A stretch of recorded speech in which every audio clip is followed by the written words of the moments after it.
আসসালামু আলাইকুম। এটিএন বাংলা সংবাদে সবাইকে স্বাগত জানাচ্ছি নাবিলা রহমান। শুরুতেই বিআরবি কেবলস সংবাদ শিরোনাম। দেশের 11তম প্রধানমন্ত্রীর দায়িত্ব নিলেন বিএনপি চেয়ারম্যান তারেক রহমান। 25 মন্ত্রী ও 24 প্রতিমন্ত্রী নিয়ে যাত্রা শুরু নতুন সরকারের।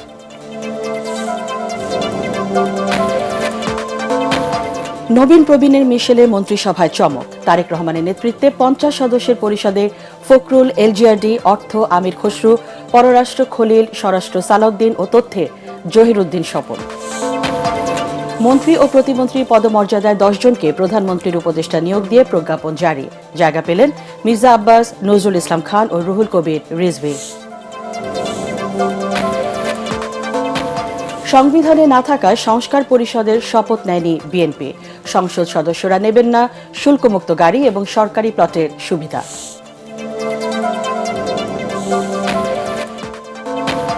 বিরোধী দলীয় নেতা জামাত আমির শফিকুর রহমান, উপনেতা তাহের, চিফ হুইপ নাহিদ ইসলাম মন্ত্রিপরিষদের শপথ অনুষ্ঠান বর্জন।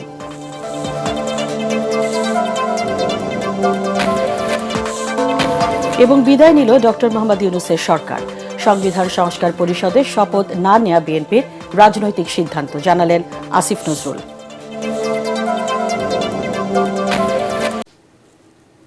শুনছিলেন বিআরবি কেবলস সংবাদ শিরোনাম, এবার বিস্তারিত। দেশের 11তম প্রধানমন্ত্রী হিসেবে দায়িত্ব নিলেন বিএনপি চেয়ারম্যান তারেক রহমান। এর মধ্য দিয়ে বাংলাদেশ সরকারের নেতৃত্বে অভিষেক হল জিয়া পরিবারের দ্বিতীয় প্রজন্মের।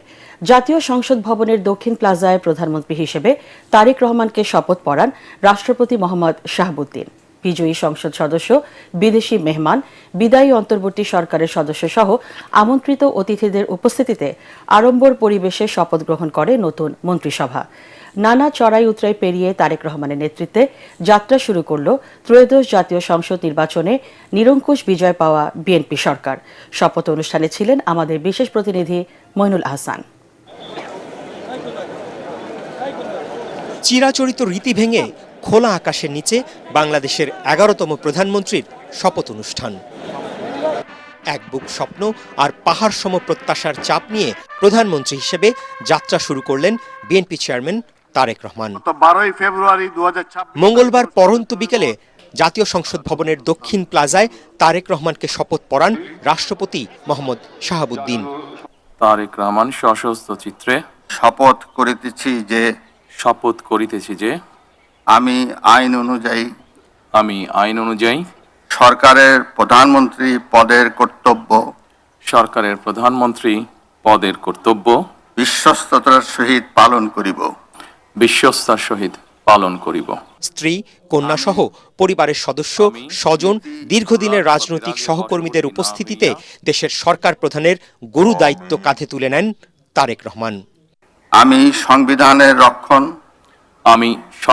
রক্ষণ, সমর্থন ও নিরাপত্তা বিধান করিব। এর মধ্য দিয়ে বাংলাদেশের সরকার পরিচালনায় যাত্রা শুরু হলো জিয়াউর রহমান ও বেগম খালেদা জিয়া পরিবারের দ্বিতীয় প্রজন্মের। শপথ অনুষ্ঠানে উপস্থিত ছিলেন বিভিন্ন দেশের রাষ্ট্র ও সরকার প্রধান সহ গুরুত্বপূর্ণ ব্যক্তিরা। শপথ গ্রহণের আনুষ্ঠানিকতা শেষে অতিথিদের সাথে শুভেচ্ছা বিনিময় করেন নতুন প্রধানমন্ত্রী।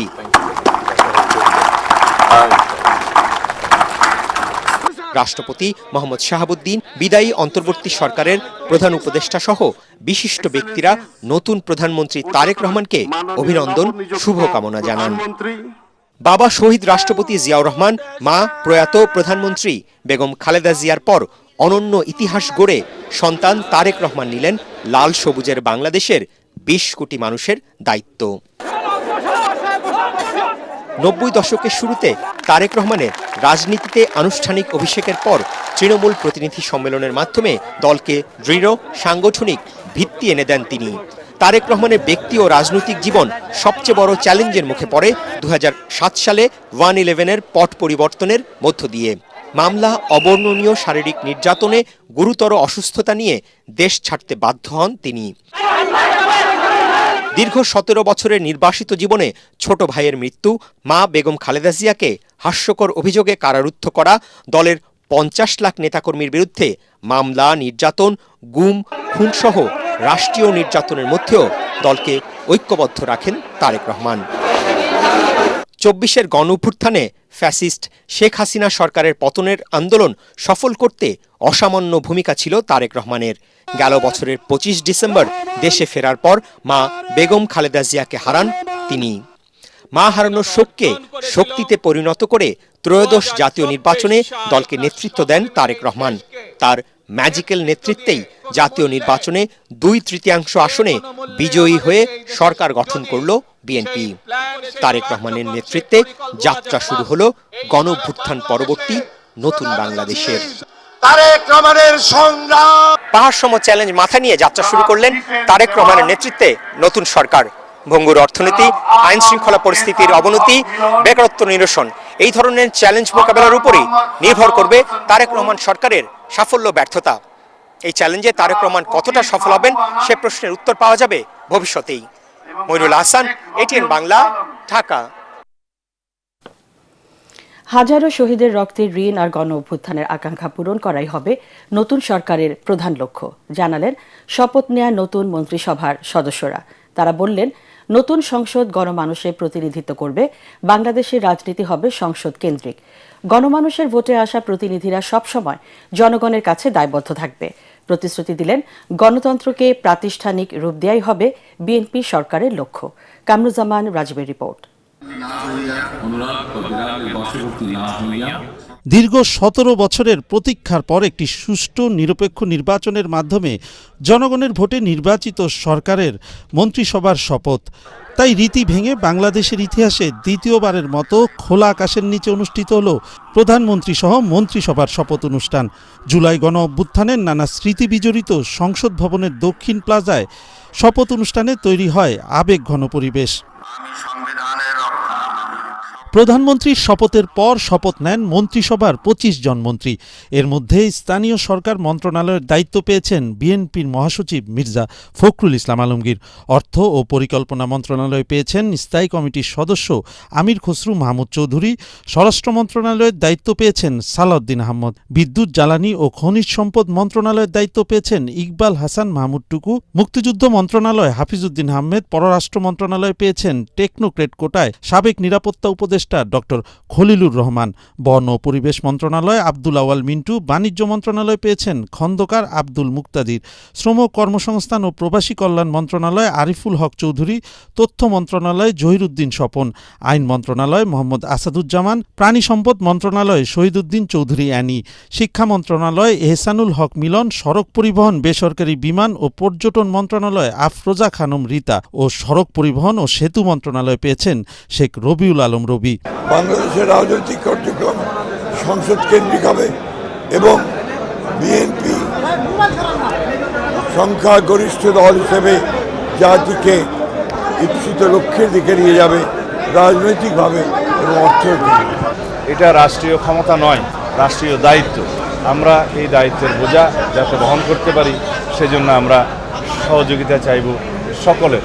এই জাতির ঐক্যটাকে ধরে রেখে এই ঐক্যকে শক্তিতে পরিণত করে অলিগার্কিক ইকোনমি হইতে সেখান থেকে বেরিয়ে আমরা চাই অর্থনীতিতে সকলে যাতে অংশগ্রহণ করতে পারে এবং অর্থনীতির সুফল যাতে বাংলাদেশে সকলে পায়। আমাদের বন্ধু থাকবে কিন্তু কোনো প্রভু থাকবে না।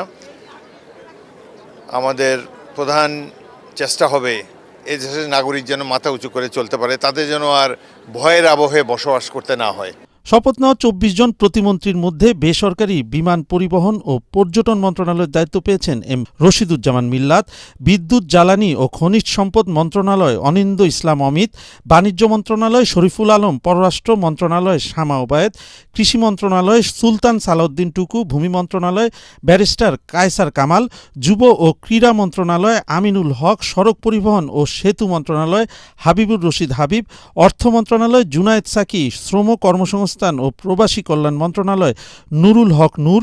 মুক্তিযুদ্ধ মন্ত্রণালয় পেয়েছেন ইশরাক হোসেন। আমরা আগামীর বাংলাদেশকে একটি গণতান্ত্রিক বাংলাদেশ হিসাবে এবং করতে চাই, যে বাংলাদেশের প্রতিটি মানুষ নিরাপদ থাকবে। আজকের দিনে একটি ঐতিহাসিক দিন, এই জন্য আমি মনে করি আজকের দিনে বাংলাদেশের জনগণের হাতে বাংলাদেশের ক্ষমতা ফিরে গেছে। আশা করি মাননীয় প্রধানমন্ত্রী জনাব তারেক রহমানের নেতৃত্বে যে সরকার গঠিত এবং এই পুরো সংসদ শহীদদের যে আকাঙ্ক্ষা, সেই আকাঙ্ক্ষা পূরণে তাদের সর্বাত্মক চেষ্টা করবে। বহু মানুষের ত্যাগ, রক্ত, জীবনের বিনিময়ে আজকে আমরা এই দিনটা পেয়েছি। আমি চাই যে এই দিনটা যেন কোনোভাবে ব্যর্থ না হয়। শিক্ষা ব্যবস্থার আমূল পরিবর্তন আসবে এবং যে পরিবর্তনগুলো ইনশাআল্লাহ আপনারা সবাই অ্যাপ্রিসিয়েট করবেন, এতটুকু আশাবাদী। হাজারো শহীদের রক্তের বিনিময়ে পাওয়া দায়িত্ব পালনে ঐক্য ধরে রেখে জাতিকে এগিয়ে নিয়ে যাওয়ার প্রত্যয় ব্যক্ত করেন মন্ত্রী প্রতিমন্ত্রীরা। পাহাড় সমান প্রত্যাশার চাপ নিয়ে যাত্রা শুরু করলো তারেক রহমানের নেতৃত্বে বিএনপির নতুন মন্ত্রিসভা। যাত্রা শুরু হলো নতুন বাংলাদেশের। এখন এই পরিবর্তনের বাংলাদেশ গড়ার অঙ্গীকার আর গণ অভ্যুত্থানের আকাঙ্ক্ষা পূরণে কতটা সফল হতে পারে বিএনপি, এটাই দেখার অপেক্ষা। কামরুজ্জামান রাজীব, এটিএন বাংলা, সংসদ ভবন, ঢাকা। বিএনপি চেয়ারম্যান তারেক রহমানের নেতৃত্বে শপথ নিলেন বিএনপি এবং শরিক দলের 212 জন সংসদ সদস্য। সংসদ ভবনের ত্রয়োদশ জাতীয় সংসদ নির্বাচনে নবনির্বাচিতদের শপথ পাঠ করান CCAMM নাসির উদ্দিন। পরে তারেক রহমানকে সংসদীয় দলের নেতা নির্বাচন করা হয়। দলের নির্বাচিত সংসদ সদস্যরা শুল্কমুক্ত গাড়ি এবং সরকারি প্লট নেবেন না বলে জানিয়েছে বিএনপি। এ সময় ডাক্তার জোবায়দা রহমান, ব্যারিস্টার জাইমা রহমান সহ জিয়া পরিবারের সদস্যরা উপস্থিত ছিলেন। আরও জানাচ্ছেন মুশফিকুর রহমান। আমি যে কর্তব্যভার গ্রহণ করিতে যাইতেছি, সকল ষড়যন্ত্র এবং নানা জল্পনা কল্পনাকে ধুলোয় মিশিয়ে ত্রয়োদশ জাতীয় সংসদ নির্বাচনে নিরঙ্কুশ সংখ্যাগরিষ্ঠতা নিয়ে জাতীয় সংসদে বিএনপি চেয়ারম্যান তারেক রহমান। আমি সকালে বিএনপি চেয়ারম্যানের নেতৃত্বে প্রধান নির্বাচন কমিশনারের কাছে শপথ বাক্য পাঠ করেন বিএনপি জোটের নবনির্বাচিত সংসদ সদস্যরা। এ সময় সংসদীয় দলের সিদ্ধান্তে সংসদ নেতা ও প্রধানমন্ত্রী নির্বাচিত হন বিএনপি চেয়ারম্যান তারেক রহমান। শপথ অনুষ্ঠানে উপস্থিত ছিলেন তারেক রহমানের স্ত্রী ডাক্তার জোবায়দা রহমান, কন্যা জাইমা রহমান। শপথ নিয়ে প্রতিক্রিয়ায় বিএনপির শীর্ষ নেতা এবং নবনির্বাচিত সংসদ সদস্যরা বলেন, এই সংসদ দেশের রাজনৈতিক এবং অর্থনৈতিক অঙ্গনে নেতৃত্ব দেবে। দায়বদ্ধ জবাবদিহি সরকারের অভাবে আমরা বিগত দিনে যেভাবে ক্ষতিগ্রস্ত হয়েছি, সেটা যাতে আগামী দিনে না হয় আমাদের সকলকে সজাগ থাকতে হবে। এত রক্তক্ষয়ী সংঘর্ষ, এত ত্যাগ, এত তিতিক্ষার বিনিময়ে আমরা এই সংসদে আসতে পেরেছি।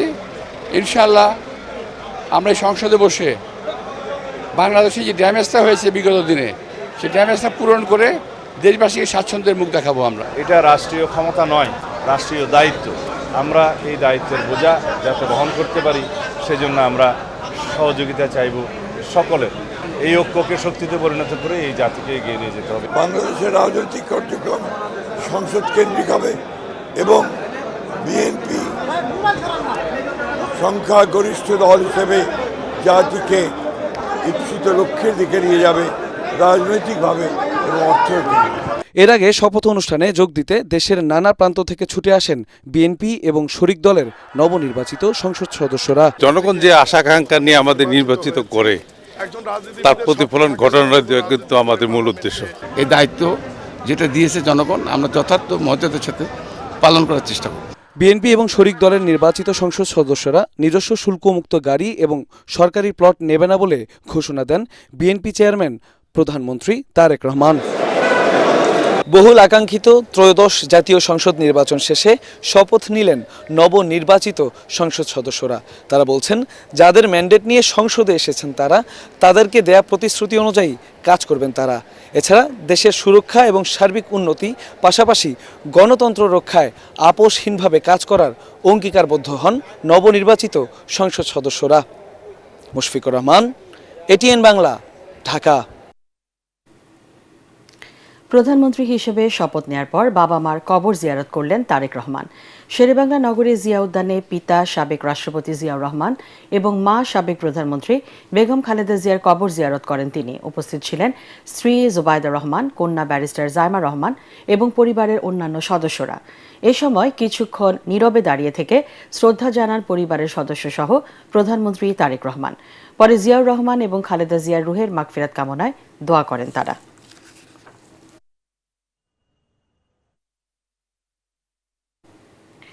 বিএনপির সিনিয়র নেতা সহ 10 জনকে মন্ত্রী ও প্রতিমন্ত্রী মর্যাদায় প্রধানমন্ত্রীর উপদেষ্টা হিসেবে নিয়োগ দেওয়া হয়েছে। মন্ত্রিপরিষদ সচিব নাসিমুল গনি স্বাক্ষরিত প্রজ্ঞাপনে এ তথ্য জানানো হয়েছে। এতে মন্ত্রীর মর্যাদায় উপদেষ্টা হিসেবে নিয়োগ পেয়েছেন মির্জা আব্বাস, নজরুল ইসলাম খান, রুহুল কবির রিজভী, ইসমাইল জবিউল্লাহ এবং ডক্টর রাশেদ আল মাহমুদ তিতুমির। এছাড়া প্রতিমন্ত্রীর পদমর্যাদায় উপদেষ্টা হয়েছেন হুমায়ুন কবির, অবসরপ্রাপ্ত brigadier general Shamsul Islam, doctor Zahidur Rahman, doctor মাহাদি আমিন এবং রেহান আসিফ আসাদ। এমপি হিসেবে শপথ নিলেন জামাত, এনসিপি সহ 11 দলীয় নির্বাচনী ঐক্যের নবনির্বাচিত জনপ্রতিনিধিরা। এদিকে বিএনপি সংবিধান সংস্কারের শপথ না নেয় মন্ত্রিপরিষদের শপথ অনুষ্ঠানে যায়নি জামাত, এনসিপি সহ 11 দলীয় জোট। ত্রয়োদশ জাতীয় সংসদের বিরোধী দলীয় নেতা হয়েছেন জামাতে ইসলামের আমির ডাক্তার শফিকুর রহমান, উপনেতা doctor Abdullah Mohammad Taher, chief whip জাতীয় নাগরিক পার্টির আহ্বায়ক নাহিদ ইসলাম। এছাড়াও মাওলানা রফিকুল ইসলাম খান পালন করবেন হুইপের দায়িত্ব। খায়রুল ইসলামের রিপোর্ট। আমি যে কর্তব্যভার গ্রহণ করিতে যাইতেছি। বাংলাদেশ জামায়াত ইসলামী, এনসিপি সহ 11 দলীয় নির্বাচনী ঐক্যের নবনির্বাচিত প্রতিনিধিদের শপথের মধ্য দিয়ে সংসদের ইতিহাসে যুক্ত হল নতুন এক অধ্যায়। আমি বাংলাদেশের প্রতি 11 দলীয় নির্বাচনী ঐক্য প্রধান বিরোধী দল হিসেবে সংসদকে পরিণত করতে চান শক্তিশালী গণতান্ত্রিক মঞ্চে, যেখানে অন্যায়ের বিরুদ্ধে উচ্চারিত হবে নির্ভীক কণ্ঠ আর জবাবদিহির মুখোমুখি দাঁড়াবে ক্ষমতা। আমরা কেউ সংবিধান সংস্কার পরিষদের সদস্য হিসেবে নির্বাচিত হইনি এবং সংবিধানে এটা এখনো ধারণ করা হয়নি। গণভোটের রায় অনুযায়ী সংবিধান সংস্কার পরিষদ গঠিত হলে সেটা সংবিধানে আগে ধারণ করতে হবে। এদিকে এমপি হিসেবে শপথ নিলেও সংবিধান সংস্কারের শপথ নেননি বিএনপির জনপ্রতিনিধিরা। বিএনপির এ ধরনের ভূমিকা জাতিকে হতাশ করেছে বলে মন্তব্য করেছেন জামায়াতের নায়েবে আমির ডাক্তার আব্দুল্লাহ মোহাম্মদ তাহের। যাত্রাতে যে একটা হোঁচট খাওয়া হলো, আমরা এখন বলবো বিএনপির পরবর্তীতে যে স্ট্যান্ড আছে এটা নিয়ে আমরা বলবো সংস্কারের প্রতি শপথ না নেওয়া আমরা মনে করি এটা সংস্কারকে অবহেলা করছে। জনতার রায়ে নির্বাচিত প্রতিনিধিরা কেবল সংসদ সদস্য নন, তারা মানুষের আশা আকাঙ্ক্ষার প্রতিচ্ছবি, ন্যায় ও ইনসাফ প্রতিষ্ঠার প্রত্যয়ী সৈনিক হিসেবে কাজ করবে বলেও জানান জামায়াতের নেতারা।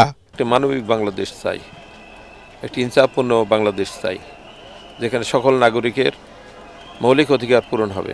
আমরা জনগণের অধিকার আদায়ের জন্য যৌক্তিক এবং অর্থবহ বিষয় নিয়ে সংসদে এবং রাজপথে উভয় ক্ষেত্রে প্রয়োজনীয় ভূমিকা পালন করবে। এদিকে জাতীয় সংসদের বিরোধী দলীয় নেতা হয়েছেন জামায়াত ইসলামীর আমির ডাক্তার শফিকুর রহমান, উপনেতা ডাক্তার তাহের আর বিরোধী দল থেকে চিফ হুইপ জাতীয় নাগরিক পার্টির আহ্বায়ক নাহিদ ইসলাম। আর মাওলানা রফিকুল ইসলাম পালন করবেন হুইপের দায়িত্ব। খায়রুল ইসলাম, এটিএন বাংলা, ঢাকা। নতুন সরকারের যাত্রায় নির্ভার বিদায়ী সরকারের উপদেষ্টারা। তারা বলছেন, কিছু অপূর্ণতা থাকলেও সুষ্ঠু নির্বাচন আয়োজনই তাদের বড় অর্জন। সংবিধান সংস্কার পরিষদের সদস্য হিসেবে বিএনপির এমপিদের শপথ না নেয়াকে রাজনৈতিক সিদ্ধান্ত বলছেন বিদায়ী আইন উপদেষ্টা আসিফ নজরুল। সাবেক উপদেষ্টাদের আশা, গণ অভ্যুত্থানের আকাঙ্ক্ষা ধারণ করে দেশ পরিচালনা করবে নতুন সরকার। বিস্তারিত একরামুল হক সায়েমের রিপোর্টে। তারেক রহমান সশস্ত্র চিত্রে শপথ করিতেছি যে ফাগুনের ঝলমলে বিকেলে জাতীয় সংসদ প্রাঙ্গণে যাত্রা ছাত্র জনতার অভ্যুত্থান পরবর্তী নতুন সরকারের। শপথ নেয়ার মাধ্যমে তারেক রহমানের নেতৃত্বে নতুন সরকার গঠনের সাথে সাথে বিদায় ডক্টর ইউনূসের নেতৃত্বাধীন অন্তর্বর্তীকালীন সরকারের। বিদায় বেলায় অনেকের সাথে কুশল বিনিময় করছিলেন বিদায়ী প্রধান উপদেষ্টা, চোখে মুখে নির্ভার হাসি। ভারিন হয়ে খোশামেজে দেখা গেছে উপদেষ্টাদেরও। বলছিলেন, ভালো নির্বাচন আয়োজনই বড় সফলতা, তবে আছে অনেক অতৃপ্তিও। ল তৈরি করেছি, লেবার ল, তো সেটা সারা বিশ্বে এখন সমর্থিত হচ্ছে। এখন বাকিটা 1-1.5 বছর উপরে ছিলাম, কি কাজ করেছি না করেছি আপনাদের মূল্যায়ন হবে, জনগণের মূল্যায়ন হবে। প্রথম কথা হচ্ছে ভার চলে গিয়েছে, সো উইচ ইজ আলহামদুলিল্লাহ ভেরি গুড। দ্বিতীয় কথা হচ্ছে যে সাফল্য ব্যর্থতা আপনারা বিশ্লেষণ করবেন। সবচেয়ে বড় সফলতা তো এই নির্বাচনটাই, আর আমি মনে করি উল্লেখযোগ্য সফলতা আছে, আর অবশ্যই আমরা সব কাজ করতে পারিনি, সেটা করার কথাও না। সংবিধান সংস্কার পরিষদের সদস্য হিসাবে বিএনপির এমপিদের শপথ না নেয়াকে রাজনৈতিক সিদ্ধান্ত বলছেন সাবেক আইন উপদেষ্টা। জুলাই সনদ বাস্তবায়নে এখনই সংশয় প্রকাশ করতে রাজি নয় সাবেক উপদেষ্টারা। এটা এখন পলিটিক্যাল ব্যাপার দাঁড়িয়েছে, আমাদের পলিটিক্যাল পার্টিগুলো খুব ম্যাচিওর, তারা আলোচনা করলে এটা সমাধান করতে পারবে, সমাধান করা কোনো ব্যাপার না, শপথ গ্রহণ করার জন্য এখন অনেক দিন বাকি আছে। তাদের আশা, অন্তর্বর্তী সরকার সংস্কার ও উন্নয়নের যে ভিত্তি তৈরি করেছে সে পথ ধরে সমৃদ্ধ দেশ গড়বে নতুন সরকার।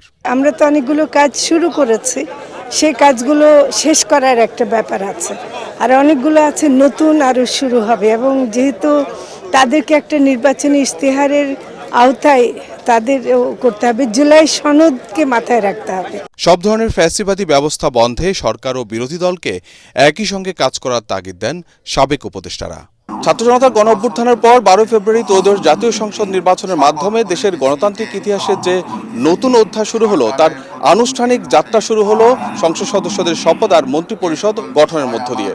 তবে সংবিধান সংস্কার পরিষদের সদস্য হিসাবে শপথ নেয়া না নেয়ার প্রশ্নে বিতর্কের মধ্যেই যাত্রা শুরু হলো নতুন সরকারের। আগামী দিনে জুলাই সনদ বাস্তবায়ন নিয়ে সরকারি দল ও বিরোধী দলের বোঝাপড়া কতটুকু থাকবে তার উপরে নির্ভর করছে রাজনীতি কতটা স্থিতিশীল থাকে না আরও সংকটময় হয়ে ওঠে, এমনটাই মনে করছেন রাজনৈতিক বিশ্লেষকরা। ইকরামুল হক সায়েম, এটিএন বাংলা, ঢাকা। কাঁধ থেকে দায়িত্বের ভার নামিয়ে বিদায় নিল ইউনূস সরকার। অন্তর্বর্তী সরকারের কাছে অনেক প্রত্যাশা থাকলেও অর্জন আর অপূর্ণতার হিসাব এখন জনমতের পাল্লায়। বিপ্লবোত্তর বাংলাদেশকে পথ দেখাতে ছিল না কোনো কার্পণ্য, তবে প্রত্যাশার প্রাপ্তিতে রয়েছে ব্যাপক ফারাক। বিস্তারিত ইমদাদুল্লাহ বাবুর রিপোর্টে। গণ অভ্যুত্থানের রক্তকান্নার অশ্রু মুছে সাম্যের নতুন বাংলাদেশ গড়ার অঙ্গীকার নিয়ে 2024 সালের 8 আগস্ট দায়িত্ব নেয় নোবেল জয়ী অধ্যাপক ইউনূসের নেতৃত্বাধীন অন্তর্বর্তী সরকার। একটি নতুন স্বপ্নের সন্ধিক্ষণে দাঁড়িয়ে শুরুতেই সরকার দিয়েছিল স্থিতিশীলতা আর নিরাপত্তার অঙ্গীকার, ছিল সংস্কারের দৃঢ় প্রতিশ্রুতি এবং আস্থা ফিরিয়ে আনার প্রত্যয়। সময়ের স্রোতে সরকারের কিছু উদ্যোগ রেখাপাত করেছে ঠিকই, কিন্তু দ্রব্যমূল্য নিয়ন্ত্রণে ব্যর্থতা, জননিরাপত্তা নিশ্চিতে অপারগতা, বিদেশি বিনিয়োগ আকর্ষণে অসফলতা, ব্যাংকিং খাত শক্তিশালী করতে না পারা এবং অর্থ পাচার ঠেকাতে ব্যর্থতা 19 মাসের অন্তর্বর্তী সরকারকে ফেলেছে অস্বস্তিতে।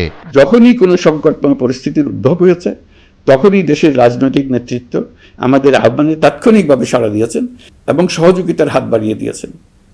এই পারস্পরিক দায়িত্ববোধ ও সংযমই দেশকে অস্থিরতার পথ থেকে স্থিতিশীলতার দিকে এগিয়ে নিতে সহায়ক হয়েছে। দায়িত্ব নিয়ে 666 কোটি টাকার কর মওকুফ ও গ্রামীণ বিশ্ববিদ্যালয় অনুমোদন সহ 26টি সুবিধা নিয়ে সমালোচনার মুখে সমাদর হারিয়েছেন বিদায়ী প্রধান উপদেষ্টা ডক্টর ইউনূস।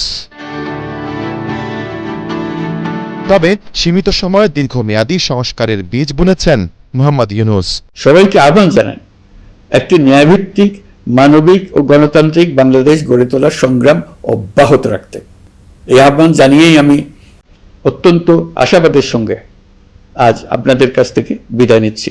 নতুন সরকার পরিচর্যার মাধ্যমে সেই বীজ থেকে সবার জন্য ন্যায়ের শীতল ছায়া দেয়া গাছ তৈরি করবে বলে আশা সবার। ইমদাদুল্লাহ বাবু, এটিএন বাংলা, ঢাকা।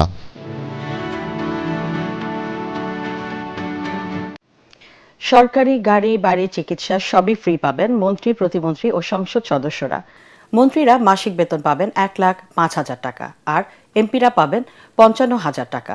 মন্ত্রী, প্রতিমন্ত্রী ও এমপিরা সরকারের আরও কি কি সুবিধা পাবেন সেই খবর জানাচ্ছেন মাহবুব কবির চপল। মন্ত্রীপাড়া হিসেবে পরিচিত হেয়ার রোডে এতদিন উপদেষ্টারা থাকতেন। অন্তর্বর্তী সরকারের মেয়াদ শেষ হওয়ায় বেশিরভাগ বাসায় তারা ছেড়ে দিয়েছেন। এখন উঠবেন মন্ত্রী, প্রতিমন্ত্রীরা। এজন্য 49টি বাসা প্রস্তুত করছে গৃহায়ন মন্ত্রণালয়। তবে প্রধানমন্ত্রী কোন বাসায় থাকবেন সেটি তিনিই নির্ধারণ করবেন। এসব বাসার পানি, বিদ্যুৎ, গ্যাস, টেলিফোন বিল সব ফ্রি। প্রতি বছর সাজসজ্জার জন্য মন্ত্রীরা 5 লাখ টাকা করে আর প্রতিমন্ত্রীরা 4 লাখ টাকা করে পাবেন। সরকারি বাসায় না থাকলে মাসে প্রত্যেক মন্ত্রী পাবেন 80,000 টাকা আর প্রতিমন্ত্রীরা 70,000 করে। 1973 সালের the ministers of state and deputy ministers remuneration and privilege act অনুযায়ী মন্ত্রীরা প্রতি মাসে বেতন পাবেন 1,05,000 টাকা করে। প্রতিমন্ত্রীরা ৯২,০০০ আর উপমন্ত্রীরা ৮৬,৫০০ টাকা করে, আর এমপিদের মাসিক বেতন ৫৫,০০০ টাকা। গাড়ির জ্বালানি বাবদ প্রত্যেক মন্ত্রী প্রতিমন্ত্রী দৈনিক পাবেন ১৮ লিটার তেল বা সমপরিমাণ টাকা। পরিবহন ভাতা মাসে ৭০,০০০ টাকা, আর নির্বাচনী এলাকায় যাতায়াতের জন্য মাসে ১২,৫০০ টাকা করে পাবেন। নির্বাচনী এলাকায় অফিস খরচের জন্য প্রতি মাসে ১৫,০০০ টাকা পাবেন প্রত্যেক এমপি। সরকারি কাজে বিদেশ ভ্রমণের সময় মন্ত্রী ও এমপিদের দৈনিক ৫০০ থেকে $৭০০ দেয়া হবে। মন্ত্রী ও এমপিদের সম্মানী ভাতা মাসে ৫,০০০ টাকা, টেলিফোন ভাতা ৭,৮০০ টাকা, লন্ড্রি ভাতা ১,৫০০ টাকা, মাসিক ক্রোকারেজ টয়লেট্রিজ কেনার জন্য ৬,০০০ করে টাকা পাবেন। এছাড়াও আপ্যায়ন ভাতা বাবদ মন্ত্রীদের মাসে ১০,০০০ টাকা, প্রতিমন্ত্রীদের ৭,৫০০ টাকা, মন্ত্রী ও এমপিদের ৫,০০০ টাকা করে দেয়া হবে। মসজিদ মন্দির উন্নয়ন সহ দাতব্য কাজে প্রত্যেক মন্ত্রী বছরে পাবেন ১০ লাখ টাকা, প্রতিমন্ত্রী ৭ লাখ টাকা, উপমন্ত্রী ও এমপিরা পাবেন ৫ লাখ টাকা করে। সরকারি প্লট ও শুল্কমুক্ত গাড়ি পাবেন সংসদ সদস্যরা, যদিও বিএনপি জানিয়েছে সেসব তারা নেবে না। এছাড়াও স্থানীয় উন্নয়নে ৪০ ধরনের প্রকল্পের বরাদ্দ পাবেন মন্ত্রী এমপিরা। মন্ত্রী এমপিদের নিরাপত্তায় সব ধরনের ব্যবস্থা নেওয়া হয়েছে বলে জানান বিদায়ী স্বরাষ্ট্র উপদেষ্টা। চ্যালেঞ্জ তো সব জায়গায় থাকে, বাট চ্যালেঞ্জটা মোকাবেলা করতে হবে সবাই এবং দৃঢ়তার সাথে মোকাবেলা করতে হবে। মাহবুব কবির, চপল, ATN বাংলা, ঢাকা। বিদায়ী প্রধান উপদেষ্টা ডক্টর মোহাম্মদ ইউনূসের সাথে সৌজন্য সাক্ষাৎ করেছেন ঢাকায় সফররত ভুটানের প্রধানমন্ত্রী দাশো শেরিং তোবগে। রাষ্ট্রীয় অতিথি ভবন যমুনায় গিয়ে অবাধ, শান্তিপূর্ণ ও গ্রহণযোগ্য নির্বাচন আয়োজনে ডক্টর ইউনূসকে ধন্যবাদ জানান তোবগে। এর আগে প্রধান উপদেষ্টার সাথে সাক্ষাৎ করেন যুক্তরাজ্যের ইন্দো প্যাসিফিক বিষয়ক মন্ত্রী সীমা মালহোত্রা ও পাকিস্তানের পরিকল্পনা এবং উন্নয়ন বিষয়ক মন্ত্রী আহসান ইকবাল চৌধুরী। এ সময় পারস্পরিক স্বার্থ সংশ্লিষ্ট বিভিন্ন ইস্যুতে আলোচনা করেন তারা। এদিন সকালে বিএনপি সরকারের শপথ অনুষ্ঠানে যোগ দিতে ঢাকায় পৌঁছান মালদ্বীপের প্রেসিডেন্ট ডক্টর মোহাম্মদ মুইজ্জু ও ভুটানের প্রধানমন্ত্রী দাশো শেরিং তোবগে। হযরত শাহজালাল আন্তর্জাতিক বিমানবন্দরে তাদের স্বাগত জানান পররাষ্ট্র উপদেষ্টা তৌহিদ হোসেন। রোজায় নিম্ন আয়ের মানুষের কাছে নিত্যপণ্য পৌঁছে দিতে দেশ জুড়ে ট্রাক সেল কার্যক্রম শুরু করেছে টিসিবি। ক্রেতারা সাশ্রয়ী দামে পাচ্ছেন তেল, চিনি, ছোলা, মসুর ডাল ও খেজুর। এর উদ্বোধন করে বিদায়ী বাণিজ্য উপদেষ্টা শেখ বশিরউদ্দিন বলেন, স্বচ্ছতা ও জবাবদিহিতা নিশ্চিতে চলতি বছর টিসিবি প্রায় ১,০০০ কোটি টাকা সাশ্রয় করেছে। ঐশী গোস্বামী প্রমার রিপোর্ট। রোজায় সাধারণ ও নিম্ন আয়ের মানুষদের কাছে নিত্য প্রয়োজনীয় পণ্য পৌঁছে দিতে প্রতি বছরের মতো এবারেও দেশজুড়ে ভ্রাম্যমাণ ট্রাকের মাধ্যমে সাশ্রয়ী মূল্যে পণ্য বিক্রি কার্যক্রম শুরু করেছে trading corporation of Bangladesh TCB. সকালে রাজধানীর কারণ বাজারের টিসিবি কার্যালয়ের সামনে ট্রাকসেল কার্যক্রমের উদ্বোধন করেন বাণিজ্য উপদেষ্টা শেখ বশিরউদ্দিন। এবছর আশা করা যায় হাজারখানেক কোটি টাকার উপরে তারা ভর্তুকি সাশ্রয় করবেন তাদের সংগ্রহ নীতিমালার উদারীকরণের ফলে এবং তাদের বিপণন ব্যবস্থার স্বচ্ছতার কারণে। এই কার্যক্রমের আওতায় সারা দেশে বাজার মূল্যের চেয়ে কম দামে ভোজ্য তেল প্রতি লিটার ১১৫ টাকা, চিনি প্রতি কেজি ৮০ টাকা, ছোলা ৬০ টাকা, মসুর ডাল ৭০ টাকা ও খেজুর বিক্রি হচ্ছে ১৬০ টাকা দরে। দোকানের চেয়ে পণ্য অনেক দাম কমাই দিছে, এর জন্য আমরা সিরিয়ালে নিতে আসি। হ্যাঁ, বাজারের দাম বেশি তো, অনেক বেশি, অনেক উপকার হবে এটাতে। আমরা এই পণ্য পেয়ে আমরা আশাবাদী যে আমরা উপকৃত হচ্ছি। ১৭ থেকে 12 মার্চ পর্যন্ত সারা দেশে ৪৫০টি ভ্রাম্যমাণ ট্রাকের মাধ্যমে এসব পণ্য বিক্রি করবে টিসিবি। ঐশী গোস্বামী প্রমা, ATN বাংলা, ঢাকা। 34 বছরে পদার্পণ করায় চট্টগ্রামের সামাজিক ও স্বেচ্ছাসেবী সংগঠন দৃষ্টির প্রতিষ্ঠাবার্ষিকী উদযাপিত হয়েছে। নগরের জেলা শিল্পকলা একাডেমি মিলনায়তনে আয়োজিত অনুষ্ঠানে দৃষ্টি চট্টগ্রামের প্রতিষ্ঠাতা মাসুদ বকুলের সভাপতিত্বে সংগঠনের উপদেষ্টা, সংগঠক ও সদস্যদের পাশাপাশি চট্টগ্রামের বিভিন্ন বিশ্ববিদ্যালয়ের উপাচার্য ও গুণীজনরা উপস্থিত ছিলেন। এ সময় সংগঠনের সাবেক ও বর্তমান নেতৃবৃন্দ এবং চট্টগ্রামের বিশিষ্ট ব্যক্তিদের সম্মাননা দেওয়া হয়। বক্তারা দৃষ্টি চট্টগ্রামের দীর্ঘ 33 বছরের পথ চলার নানা স্মৃতিচারণ করেন এবং ভবিষ্যতে সামাজিক ও মানবিক কার্যক্রম আরও জোরদারের প্রত্যাশা ব্যক্ত করেন। পরে সাংস্কৃতিক পর্বের মধ্য দিয়ে অনুষ্ঠানের সমাপ্তি ঘোষণা করা হয়। সৌদি আরবে পবিত্র রমজান মাসের চাঁদ দেখা গেছে। দেশটিতে বুধবার থেকে রোজা শুরু। এর ফলে স্থানীয় সময় মঙ্গলবার রাত থেকেই তারাবি পড়বেন মুসল্লিরা। কাতার থেকেও চাঁদ দেখার খবর পাওয়া গেছে। আরব দেশগুলোতে বুধবার থেকেই রমজান মাস পালন শুরু হচ্ছে। এদিকে মধ্যপ্রাচ্যের সঙ্গে মিল রেখে উত্তর আমেরিকাতেও বুধবার থেকেই রোজা শুরু হচ্ছে। পূবালী ব্যাংক বাণিজ্য সংবাদ।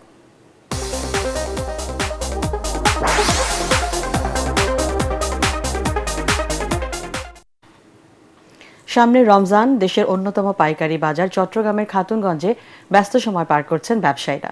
সরবরাহে কোনো ঘাটতি নেই বলে জানিয়েছেন তারা। তবে পাইকারিতে স্বস্তি থাকলেও খুচরা বাজারে এর প্রভাব দেখা যাচ্ছে না। বাড়তি দামে পণ্য কিনতে হচ্ছে সাধারণ মানুষকে। চট্টগ্রাম থেকে বিস্তারিত জানাচ্ছেন ইরফানুল হক। চট্টগ্রামের খাতুনগঞ্জ দেশের অন্যতম বৃহৎ নিত্যপণ্যের পাইকারি বাজার। এখান থেকে সারা দেশে পাইকারি দরে পণ্য সরবরাহ করা হয়। এখন রমজানকে সামনে রেখে বেচা বিক্রি বেড়েছে কয়েক গুণ। বিদেশ থেকে আমদানি ছোলা, চিনি, পেঁয়াজ, ডাল ও খেজুর ট্রাক বোঝাই হয়ে যাচ্ছে দেশের নানা প্রান্তে। সরবরাহ ঠিক থাকলেও রমজানকে ঘিরে খুচরা বাজারে নিত্যপণ্যের দাম বাড়তি। এতে মধ্যবিত্ত ও নিম্ন আয়ের মানুষের সংসার খরচের চাপ আরও বাড়ছে। সরকার এবং প্রশাসন পদক্ষেপ না নেয় আগামী রমজানে সাধারণ মানুষের অবস্থা দুর্বিষহ হয়ে যাবে। এদিকে সপ্তাহের ব্যবধানে চিনি, ছোলা ও ডাল জাতীয় পণ্যের দাম বেড়েছে কেজিতে 5 থেকে 60 টাকা। গত বছরের তুলনায় খেজুরের দামও বেড়েছে কয়েক গুণ। ব্যবসায়ী নেতারা জানান, বন্দরের সাম্প্রতিক জটিলতা ও নির্বাচনী ব্যস্ততায় কিছুদিন সরবরাহ কম থাকায় তার প্রভাব পড়েছে দামে। তবে এখন পরিস্থিতি অনেকটাই স্বাভাবিক। চাহিদার থেকে ডাবল পণ্য আমদানি হয়েছে, এখানে দাম বাড়ার কোনো সুযোগই নেই, বরঞ্চ কমার সুযোগ আছে। অন্যদিকে সাধারণ মানুষের অভিযোগ, খুচরা বাজারে সিন্ডিকেটের প্রভাবের কারণেই পাইকারি দামের সুফল তারা পাচ্ছে না। পবিত্র মাহে রমজানকে সামনে রেখে দেশে আমদানি নির্ভর চিনি, ছোলা, পেঁয়াজ, খেজুর, ভোজ্য তেল সহ বেশ কিছু পণ্যের চাহিদা কয়েক গুণ বেড়ে যায়, যার ফলে রমজান শুরুর অন্তত 1 থেকে 1.5 মাস আগ থেকে এই সকল পণ্য আমদানি করা হয়। অন্যান্য বছরের তুলনায় এবার রেকর্ড পরিমাণ আমদানি করায় দাম বাড়ার আশঙ্কা নেই বলছেন ব্যবসায়ী সংশ্লিষ্টরা। ইরফানুল হক, এটিএন বাংলা, চট্টগ্রাম। এবার খেলার খবর।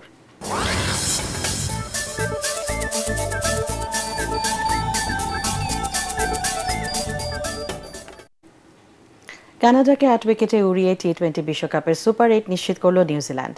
কানাডার দেয়া 174 রানের টার্গেটে নেমে 30 রানে 2 উইকেট হারিয়ে বিপদে পড়ে কিউইরা। তৃতীয় উইকেটে রাচিন রবীন্দ্র ও গ্লেন ফিলিপ আর কোনো বিপর্যয় ঘটতে দেননি। 146 রানের জুটি গড়ে 2 উইকেটে 176 রান তুলে 29 বল হাতে রেখে তারা দলকে জয় পাইয়ে দেন। এর আগে চেন্নাইয়ে টস জিতে ব্যাট করে যুবরাজ শর্মার সেঞ্চুরিতে 4 উইকেটে 173 রান সংগ্রহ করে কানাডা। যুবরাজ শর্মা 65 বলে 6 ছক্কা ও 11 বাউন্ডারিতে 110 করে আউট হন।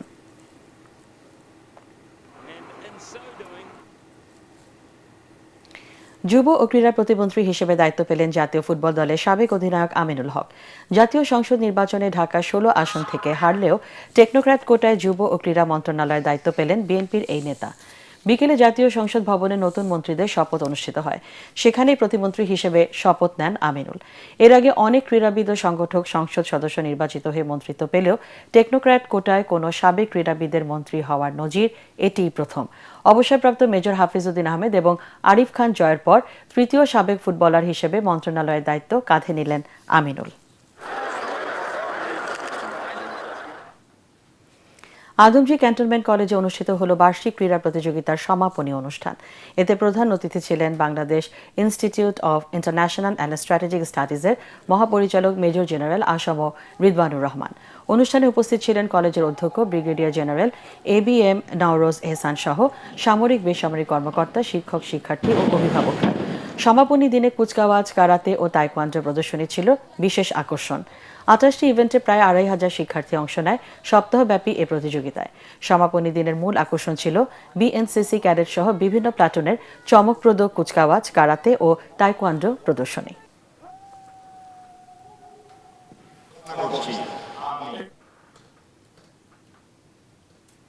শেষ করার আগে বিআরবি কেবলস সংবাদ শিরোনাম জানিয়ে দিচ্ছে আরেকবার। দেশের 11তম প্রধানমন্ত্রীর দায়িত্ব নিলেন বিএনপি চেয়ারম্যান তারেক রহমান। 25 মন্ত্রী ও 24 প্রতিমন্ত্রী নিয়ে যাত্রা শুরু নতুন সরকারের।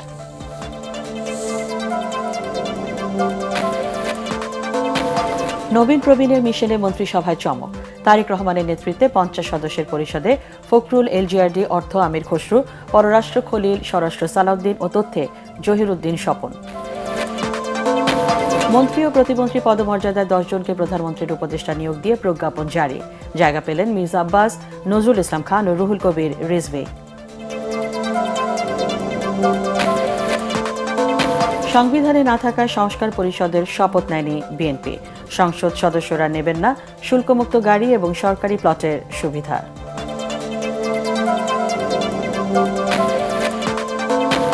বিরোধী দলীয় নেতা জামাত আমির শফিকুর রহমান, উপনেতা তাহের, চিফ হুইপ নাহিদ ইসলাম মন্ত্রী পরিষদের শপথ অনুষ্ঠান বর্জন।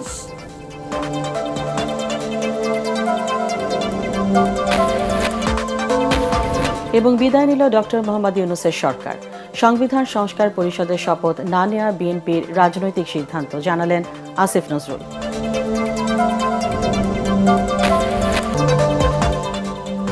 ATN বাংলার পরবর্তী সংবাদ দেখার আমন্ত্রণ জানিয়ে এখনকার মতো শেষ করছি। ATN বাংলা সংবাদ ইউটিউবে দেখতে ব্রাউজ করুন youtube/ATN Bangla News।